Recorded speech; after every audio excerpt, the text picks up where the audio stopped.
আসসালামু আলাইকুম। আশা করি সবাই ভালো আছেন। আমরাও আল্লাহর অশেষ রহমতে ভালো আছি। এখন বাজে হচ্ছে ভোর ৬টা ৩০ মানে ৬:৩০। খুবই কুয়াশা একদম যেটাকে বলে অনেক কুয়াশা আর কনকনে শীত দেখতেই পাচ্ছেন। বাইরের পরিবেশটাও এত সুন্দর লাগছিল। তো সকাল সকাল চলে আসলাম রান্না করতে। আজকে সকালে খাবো হচ্ছে ভর্তা আর ভাত।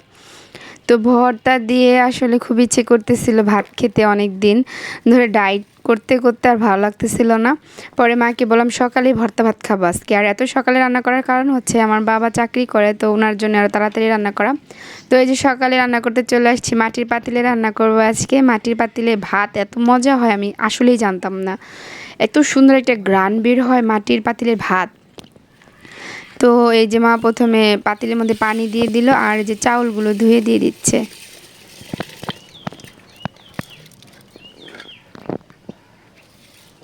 তো আপনারা কে কোথা থেকে আমার ভিডিওটি দেখছেন, এনজয় করছেন অবশ্যই কমেন্টস করে জানাবেন।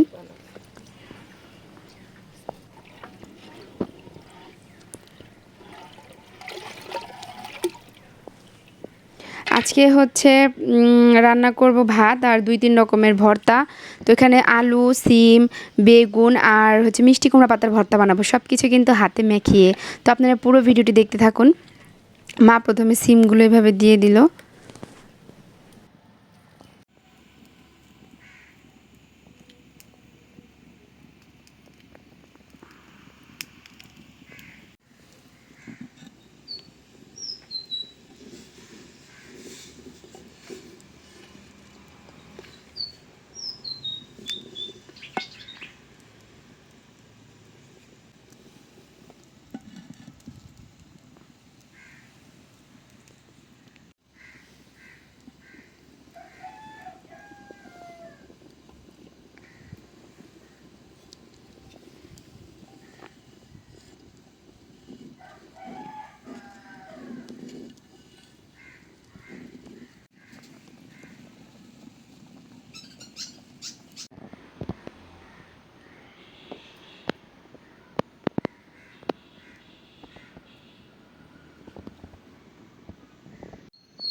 তারপরে যখন ভাতগুলো মানে অর্ধেক হয়ে আসবে তখন দিয়ে দিল হচ্ছে বেগুনগুলো।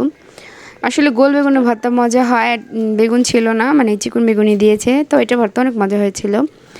তো এটা হচ্ছে বসা ভাত রান্না করবো আমরা বলি, মানে ফেনা গেলে না, বসা ভাত।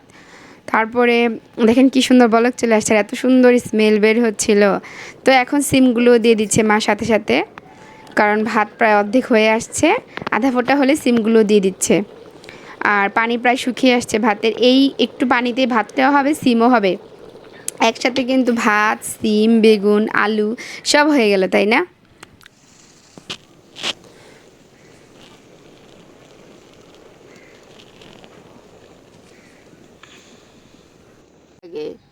ওই টমেটো,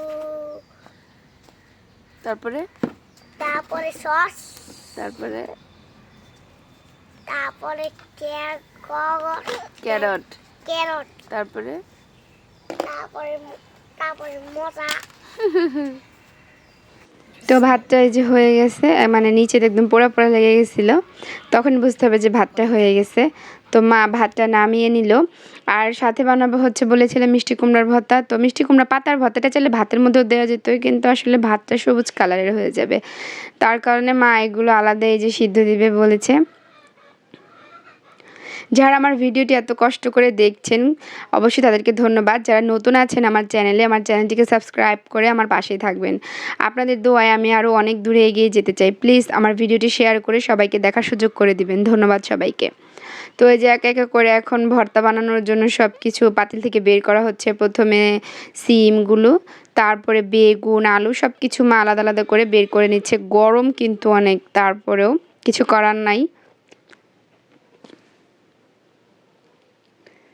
দেখেন বেগুনগুলো অনেক সুন্দর সিদ্ধ হয়েছে। আসলে সকালবেলা শীতের দিনে এরকম গরম গরম ভাত আর ভর্তা, মানে কি বলবো, অমৃত। মানে 5 স্টার হোটেলে যদি আপনারা খান, কিসের ফ্রেঞ্চ ফ্রাই, কিসের ফ্রাইড রাইস, কি পিৎজা বার্গার কি বলেন না বলেন ওগুলো মানে ধারে কাছে কিন্তু এই আমাদের দেশীয় খাবারটা যেতে পারে না। আসলে দিন দিন কিন্তু আমাদের এইসব জিনিস চলে যাচ্ছে। এই ভর্তা ভাতের যুগটা আসলে এখন আর নাই বললে চলে। সকালে তো আমরা রুটি খাই বা নাও খাই, অনেক সময় নাস্তা করিও না। তো এরকম কি বলবো। আর এই যে তারপরে আমি কিছু মরিচ ভেজে নিচ্ছিলাম, মাকে একটু হেল্প করছিলাম। মরিচ ভেজে দিলাম একদম ঝনঝনা করে, অনেক সুন্দর। হালকা তেলের মধ্যে মা এগুলোকে ডলে নিচ্ছে। এখন এখানে আলাদা করে পেঁয়াজ আর শুকনো মরিচ ডলে নিয়ে আলাদা করে রেখে দিবে। তারপরে যখন যে ফ্লেভারের মধ্যে দিয়ে দিবে, মানে বেগুন, সিম, আলুর মধ্যে দিয়ে দিবে। এটার হচ্ছে সুন্দর করে মাখাতে হবে। এই পেঁয়াজ ডলাটা দিয়ে যে ভাত খেতে এত মজা, কোনো ভর্তার দরকার নেই, এটাই একটা আলাদা স্বাদ। তারপর একটু সরিষার তেল দিয়ে দিল, সুন্দর করে এখন মাখিয়ে নিল। আর সরিষার তেল ছাড়া ভর্তা খাওয়া তো আমার মনে হয় অসম্ভব। এখন এই যে মা সিমগুলোকে আগে প্রথমে চটকে নিচ্ছে। এই মাখানোটার উপরে কিন্তু টেস্ট ভালো হয়। আসলে অনেকের হাতের ভর্তা মজা হয় না কিন্তু, যেমন আমি যখন ভর্তা বানাই আমার ভালো লাগে না। তো আমার মায়ের হাতের যে কোনো জিনিসই আমার ভালো লাগে। এই যে, আর আমার সব কিছু তো মায়ের হাত থেকেই শেখাই, কিন্তু তারপরেও কিন্তু আমারগুলো ভালো হয় না, মায়েরগুলোই ভালো হয়। এরপরে যে বেগুনগুলোকে মাঝখান থেকে ফেরে ফেরে নিয়ে দেখতেছে, মানে যদি পোকা থাকে কেটে দিছে, তারপরে একটু দেখে নেওয়া ভালো চেক করে। এরপরে বানানো হচ্ছে যে বেগুন ভর্তাটা কিন্তু সেই স্বাদ হয়েছিল।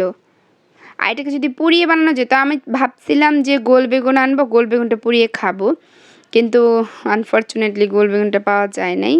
তারপরে এই যে অল্প একটু আলু সিদ্ধ, সে আলুর মধ্যে যে ওই মরিচ ডলাটা দিয়ে দিল। আলু ভর্তাও কিন্তু অনেক ভালো লাগে আমার।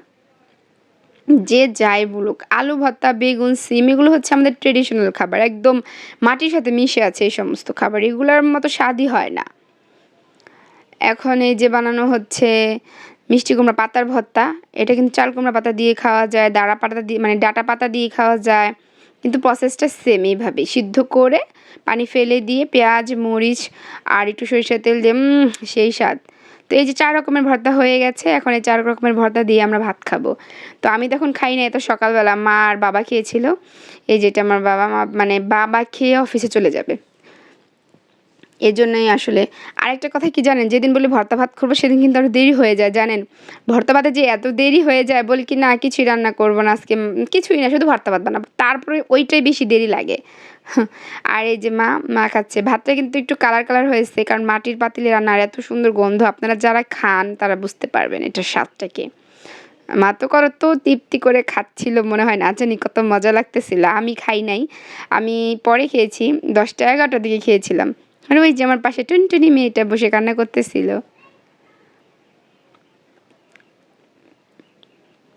তো কার কার এরকম ভর্তা ভালো লাগে, এই এই 3-4 রকমের ভর্তা কার কার ভালো লাগে কমেন্টস করে কিন্তু জানাবেন।